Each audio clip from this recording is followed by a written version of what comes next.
এই হাজী সাহেবেরা, এই আল্লাহ আল্লাহরা কিয়ামতের ময়দানে আটকে যাবে।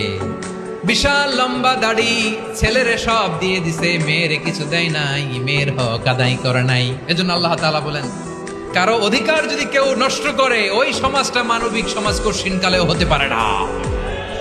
এজন্য 3 নম্বর আল্লাহ বললেন, ওয়া ইতা ইদিল কুরবা, নিকটাত্মীয়দেরকে দাও। কি দিবা? তাদের অধিকার দিয়ে দাও।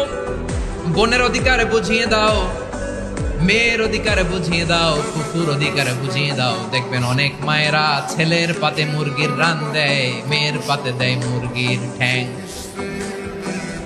এরকম আছে না নাই? ছেলেরে কি দেয়? মুরগির। মেয়ের পাতে কি দেয়? তো মেয়ের কি মুরগির রান খেতে মনে চায় না? মনে চায় না? এমনটা করা যাবে না। নিকটাত্মীয়দেরকে অধিকার দিয়ে দাও, নিকটাত্মীয়ের সাথে সুসম্পর্ক রাখো। আদেশটা কার?